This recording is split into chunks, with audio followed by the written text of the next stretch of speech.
This is the Action Movie Guys podcast, bringing you action movie reviews from across the decades, plus box office numbers and insight like never before. And now, your hosts of the Action Movie Guys podcast, Alex and Nate. What's up, everyone? Welcome to episode number 184 of the Action Movie Guys podcast. I'm your host, Nate, and this is my co-host, Alex Figueroa. And this week, we are continuing with our Tom Cruise month, or as we call it, Cruising with Tom. And this is where we're reviewing Tom Cruise movies that are not the franchise films. No sequels, nothing like that. This week, we got a little bit of Alex, I think this is a first-time watch for you, isn't it? This is definitely a first-time watch for me. Okay, yeah, I've never seen we this got before. a little bit of Night and Day, starring Tom Cruise, Cameron Diaz, James Mangold directing. So there's some good talent involved. Alex has never seen it. I have seen it a while ago. I actually saw this in the theater and maybe once on Blu-ray at some point. But again, another one, it's been a while because I didn't remember half the stuff that was happening when it was happening. I totally forgot Gal Gadot was in this. Like, I was like, well, hey, she's fine. Oh, that's Gal Gadot. So we're going to be talking a little bit about this movie in just a second. But before we do, you already know, we got to hit you with a little bit of the Rotten Tomatoes. Now, this one's a little, I mean, I'll say surprising a little bit, but maybe not. This is not great reviews. This has a 52% critic score and a 49% audience score. Now, I'm not entirely surprised with the critic score, to be honest. I'm a little surprised with the audience score. I'm surprised it's lower than the critic score, because I do know a number of people who enjoy this film, but maybe I know all the people who enjoy this film and everyone else didn't really like it. So I don't know. Well, I mean, if you look at the numbers for the box office, it could indicate, my friend, here we go, worldwide for $261 million on a budget of $117 million. So it doesn't look it wasn't a big hit, but it didn't lose money. No. I don't know. It's weird. The numbers, man. Number for the budget is kind of high. I mean, you could see it. Anyway, we're going to get into it now in a moment. So let's go ahead. We're going to start off with the lead character, of course, Tom Cruise. He's playing Roy Miller. What's his last name? Miller. Roy Miller. Yes, played by Tom Cruise. Alex, take it away. I like Roy Miller. I thought he was good. All right, so let's do it this way. Tom Cruise plays a spy that pretty much they freaking framed him for stealing something like a battery, and Zephyr. You really don't know if he's telling the truth or not. So that's the whole point of the whole movie. You're in Cameron Diaz's shoe when you're actually watching the movie through, and you find out he's not. He's really the good guy. I actually liked him. I thought Tom Cruise always does good. Again, I mean, he's Ethan Hunt, so you kind of feel the Ethan Huntness in this film. So I always like Tom Cruise as this character. This is his bread and butter. He is good. His charm is there. The action sequences, you already know he's driving the car. So when he's doing all the skidding and all the driving, you know it's him. You know he's running. They got the traditional running Tom Cruise everywhere. Yeah. And he looks kind of fit, man, for whatever age he was. He's 60 now, so you got to be, what, 50? 40s? Yeah, 50 or 40. Yeah, late 40s, maybe? Yeah, late 40s. So I liked him. He was very good. Very good, very fun to see. They had great chemistry. Cameron Diaz was very good. I haven't seen a movie with her in a long time. In a very long time. So her charm is there. She's very beautiful. Blue eyes are popping. I was like, wow, she was really gorgeous. Other than that, I gave it a 5. I think he was great in the role. And I think what worked also is the cast and crew around him kind of brought out his acting also. So, 5. All right. Very good. I like Tom Cruise in the role. It was fun to see him get to have a little bit of fun. Not that he doesn't have fun in all his movies. It always seems like he's having mostly fun. But this is a more lighthearted film. It's like if Ethan Hunt was in a rom-com. Yeah. That's kind of the tone of the movie. You know what I mean? Yeah. It's not quite a rom-com. It's an action movie. Definitely. It's an action movie where there's a love story. But it has like a light tone. It's not like an overly serious movie at all. I do like a lot of the jokes with him where he keeps drugging her, and then like when she wakes up and he's hanging upside down, he's like, "Don't worry, I got this. We're gonna get out of this." And then she wakes up and they're like jumping out of a plane, and they're like that whole sequence is really funny to me. As far as the character, I gave him a 4. I think he's good. The only thing is, like, you don't know a lot about him. You know what I mean? Like, he worked for the CIA for a while. He could be bad. He could be good, but most likely he's good. He's Tom Cruise. You know what I mean? And then he's just a good guy who his parents think he's dead, and he does, he's trying to save this kid. So a good-hearted character, wants to keep the kid alive, ends up falling in love, with Cameron Diaz's character. Does the action scenes really good, but it's kind of thin. It's a fairly thin character to me. So while he's fun, I'm going to give him the 4 because he's good in the action and everything like that, but not super deep for me. All right, main villain. Now, there's kind of 2 villains, but the main villain ends up being Peter Sarsgaard. He's like his ex-partner CIA guy. I give him a 3. There was not much scenes with him in it. And when he was in the scene, I mean, you don't even see what happens with Tom Cruise and him at the end. You just hear a gunshot, and then he's like, "You're okay," which was the Riddler. I think he was the Riddler, right? In the Batman? That was Paul Dano. Yeah, that's the guy who played the Riddler. We'll talk about his story because they had a great cast in this damn movie. A very powerhouse cast, which I was so stunned. But anyway, you really don't see much of him in the main villain at all. He just gives him the battery, it blows up. Like, shebang. That's it. That's all you got, right? He picks her up early in the movie, and then he gets yelled at by his boss, and then he shows up at the end. Yeah, so it was pretty... Honestly, dude, I was nice to give him a 3, because I could have gave him a 2. So I know that's where you're going to go, maybe, but I'm going to give him a 3. I gave him a 3. Yeah, I gave him a 2. I gave him a 2. He is, he's not in it a lot. I like Peter Sarsgaard as an actor. He's good. I like him. I like watching him and stuff. But, he's just a whiny kind of CIA guy who constantly gets yelled at and then is always failing. He doesn't succeed at anything in this movie. And he gets blown up in a helicopter at the end, which was funny. He doesn't do any fighting. He doesn't do anything. He threatens a nerd. The kid is like a nerd. He's the Riddler in the Batman. He is not the Riddler in this. He's like a nerdy science guy. And that's who he decides to pick on. And he's so tough around him. So I gave him a 2, and that's generous. I could have given him a 1. You said you were generous with the 3. Could have given him a 2. I could have given him 1. He doesn't do much. And I'm going to give him 2 because it's a good actor. When he's on screen, he's okay. And that's my nice score for this review. Okay, action scenes. Action. I loved it.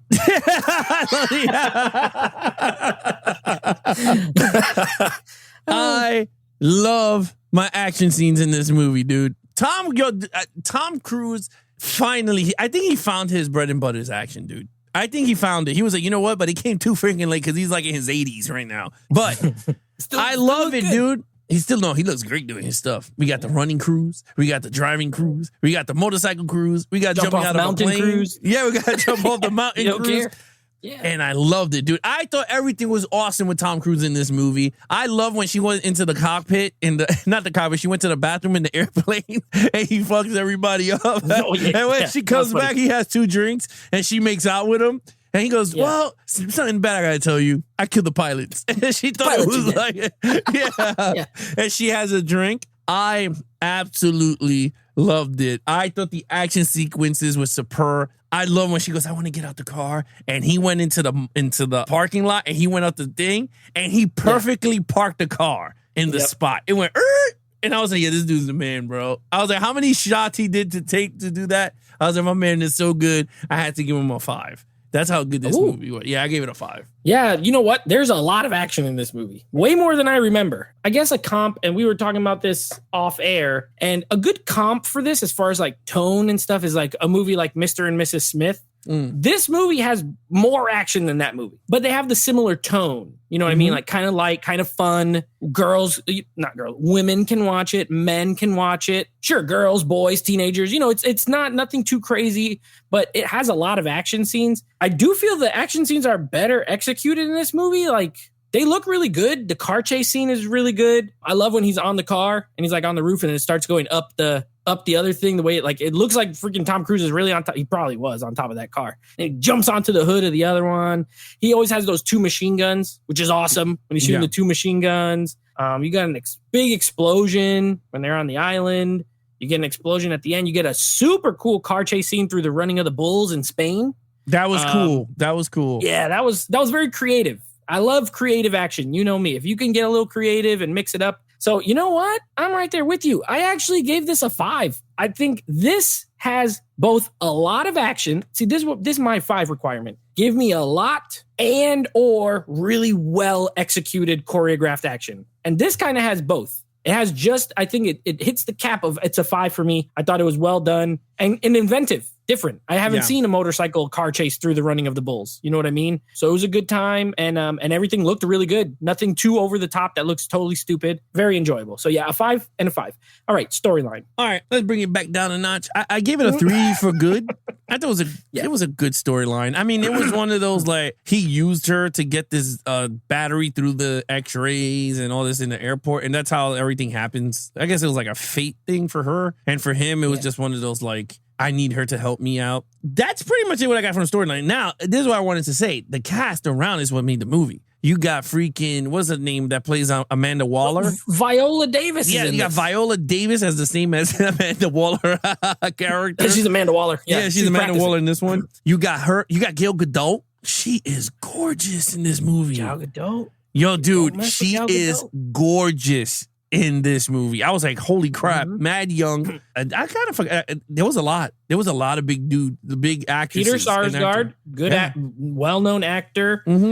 Paul Dano, the aforementioned Paul Dano. Tom Cruise, Cameron Diaz. Just right there. That's good enough. And you had a couple character actors, like her ex-boyfriend, the firefighter guy. Like, I've seen him in stuff, but he's not super famous. Yeah. The bad guy, the Spanish bad guy, he's been in things. That's the dude from Bad Boys 2, right? The Cuban guy. Oh yeah. See, you just got like good character actors, popping up, and good cast. I agree. Yeah, great cast. I mean, other than that, look, it's a generic storyline, but I think I'm starting to enjoy James Mangold directing style. Because I like the way he shoots. He's like my Peter Berg right now also. Like Peter Berg can shoot action scenes. This dude could shoot action scenes. Like you could see it. Like this dude, James Mangold, could do a Mission Impossible movie. Like if they wanted to give it to him as a helm, because you could see it. This has so much Mission Impossible isms in the whole film. So with that said, I gave it a 3 though. It's a good story. Hey, maybe a future director spotlight. Who knows? Maybe we'll get a little bit of Mangold or Peter Berg or both. You never know. You know what? We are once again eye to eye. I gave this a 3. It's good, but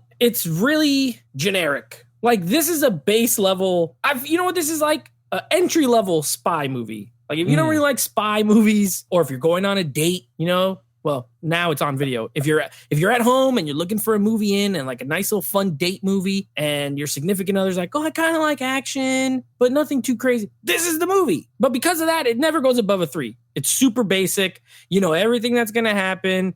They kidnap the guy. Then he's going to, he's a smart guy. Then there's the little love story, and there's going to be some misunderstandings. And then she doesn't know if he's good or if she could trust him or not.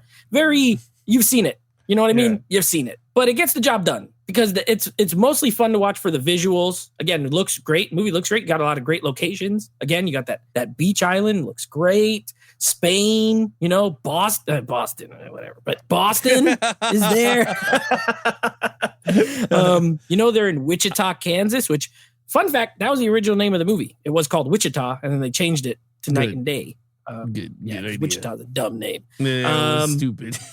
Yeah, so, and then there's, of course, like this, and they're all just going after a battery. At the end of the day, they're going after this little unstoppable power source. And that's it. It's really generic. It was a very unique, I mean, I didn't see no other, like, spy movie that had, like, a battery that could generate a whole city. And it was, like, a size of a AAA battery. Sure. This is unique. Yeah. I was like, okay. It is, but it's basic in that it's just, like, a thing. Yes. Like, it's all these people going after a thing. Mm-hmm. And then the bad guys want it, and the good guys don't want to let them get it. So you've seen this movie just with a different thing. But yeah, I gave it a 3. It got the job done. It's not bad. It's just fine. Okay, overall, I think James Mangold did a great job. Like, a really great job. Like, I really enjoyed it. Like, I would buy it and put it in my collection. Like, I enjoyed this movie. It's a very fun movie. It's one of those that you really don't have to think. It's just a fun comedy, romantic action film between 2 A-list actors. I mean, she was an A-list actress at the time, so because of the whole Shrek. So I thought it was great and fantastic. So I gave it a 4. I thought it was a great film. I enjoyed it for what it was. Like I said, I'm so excited to see what James Mangold, watching this and seeing how the action was well paced and well thought out. Can't wait to see what he does with Indiana Jones 5. To be honest with you, because it's going to be a different version. I have a feeling it's going to be very different from what Spielberg would have given us. So it's going to be pretty interesting. Well, very interesting. I mean, but anyway, look what he did with Logan. A lot of old characters in that. Maybe he's just good. He knows how to mess with the oldies. But he said they are de-aging Harrison, though. I'm a little scared. Okay. I'm a little scared. I trust him. I trust him. Yeah. I think he's a good director. I'm a little under you, just barely. I give it a 3.5. It's a 7 out of 10 movie. These kind of movies, even though the action's really great, they have a cap. It has a cap. And yours, pretty much, 7 or 8. I don't see it. It's not like a 10 out of 10 movie. It's a pretty entertaining action comedy romance. That's never going to be like some masterpiece of filmmaking. Yeah. But it's fun. You're right. Tom Cruise. It's got some A-listers. Tom Cruise, Cameron Diaz, she's retired. Maybe that's also why you haven't seen her in a long time. She doesn't act anymore. But, this was prior, obviously, to that. I've always liked Cameron Diaz. We didn't talk about her much. I've always liked Cameron Diaz. I like her in comedy best. I think she's funny. Yeah, I think she has good really timing. Good. Yeah.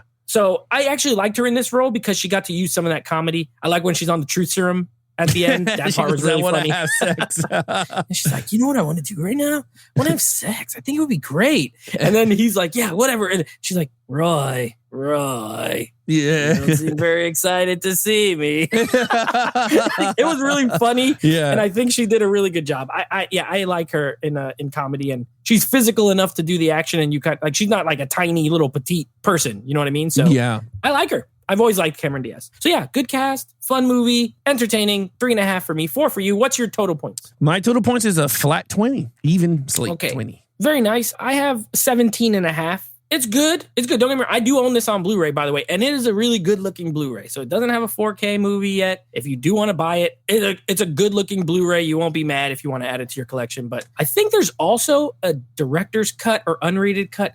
I have it digitally. I don't know the difference. I just watched the Blu-ray. It's fine as it is. I can't imagine it needs, anything really more. I don't know what they could add to it. But so 17.5 for me, 20 for you. That wraps up this movie. Now, coming up next week, we, of course, are going to be continuing on with Spider-Man, which, by the way, it's turning out more fun than I thought. A lot more fun than the Roger Moore Bond movies. At least these are different actors and different...